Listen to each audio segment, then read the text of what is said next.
Reka mbasuhuze kandi nongere mbahe ikaze inshuti bakunzi bacu mudukurikira ku Ibendera TV umunsi ku munsi. Nizere ko aho muri mwese mumerewe neza, ariko niba hari naho bitari kugenda neza ni ukwihangana.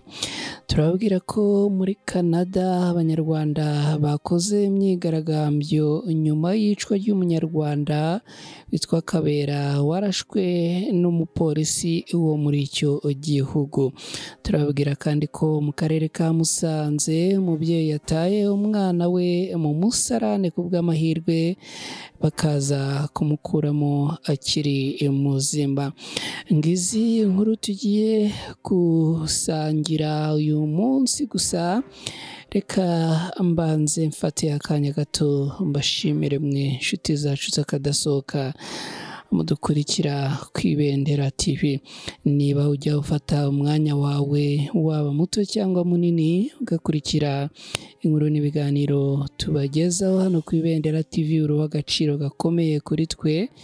Imana iguhe umugisha, kandi nawe wakoze subscribe kuri channel yacu turagushimira cyane. Warakoze guhitamo Ibendera TV, ariko ku rundi ruhande turanibutsa mwe mutarakora subscribe kuri channel yacu Ibendera TV kuyikora kugira ngo mureke gukomeza gucikanwa n'inkuru n'ibiganiro tubagezaho hano umunsi ku munsi.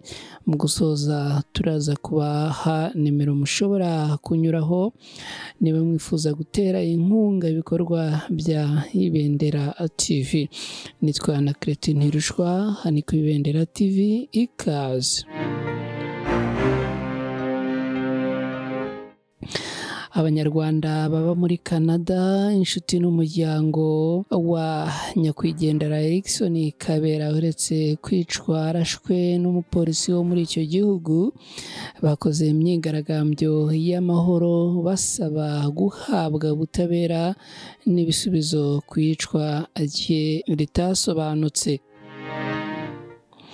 Erikson Kabera, umunyarwanda w'imyaka 43 ufite ubwenegihugu bwa Canada, yishwe arashwe n'umupolisi mu mujyi wa Toronto muri Canada ku itariki 9 Ugushyingo muri mwaka w'2024.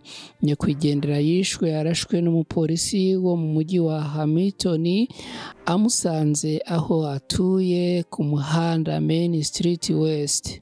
Ishami ridasanzwe rishinzwe ubugenzacyaha ririmo gukora iperereza ku iyicwa rya Kabera. Amakuru ryatanze mbere yavugaga ko habayeho kurasana ku mpande zombi bibereye muri etaje ya 5 y'inyubako y'amacumbi iri ku muhanda 1964 Main Street West mu gace ka Ainsley Wood West.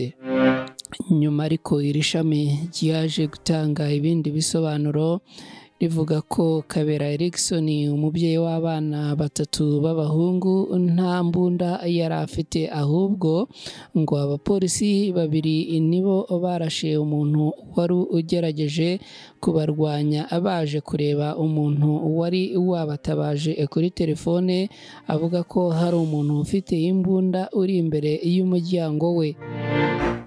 Umuryango w'inshuti za Kabera baramwunamiye mu ijoro ryo kuwa 4 tariki 14 Ugushyingo muri uyu mwaka w'2024, aho bitegura kumuherekeza no kumushyingura kuri uyu wa gatandatu mu mujyi wa Hamilton.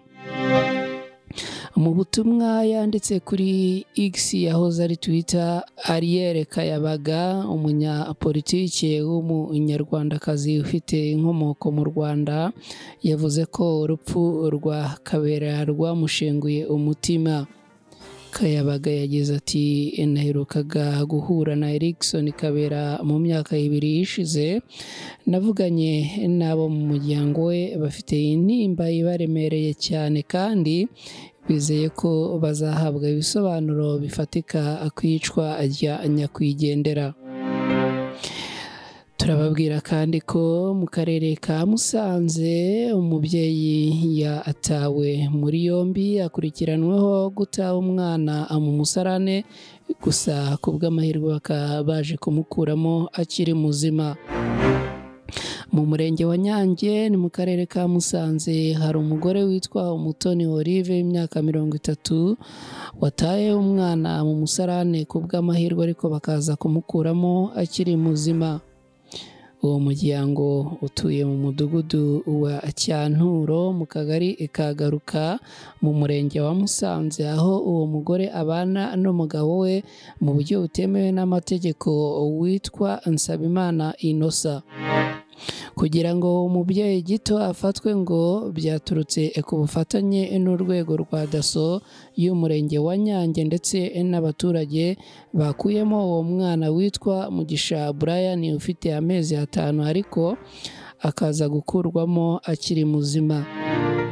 Uwo mwana yatawe mu musarane wa Sebitakuriya wo mu murenge wa Nyange mu kagari ka Kivugiza mu mudugudu wa Rugarama, ariko bamwe mu baturage baganiriye n'itangazamakuru bavuga ko biteye agahinda nk'uko Maburakindi Joseph abivuga.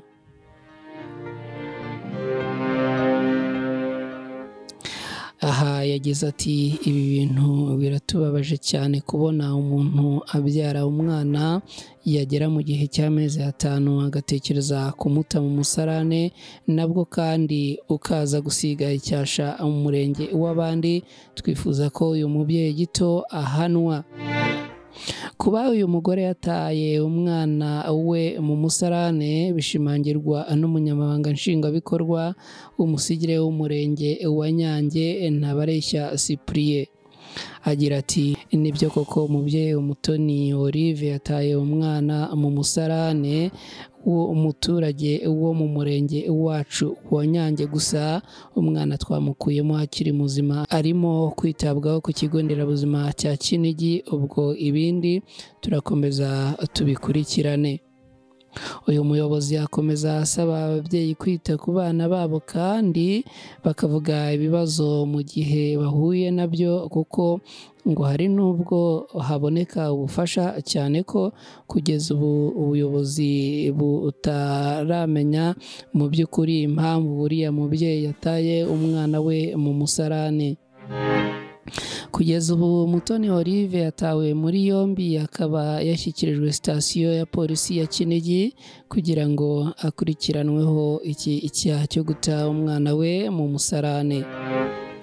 Tuganiye ku musozo w'izi nkuru twabagezagaho, turabashimira cyane mwe mubana natwe umunsi ku munsi mu nkuru n'ibiganiro tubategurira.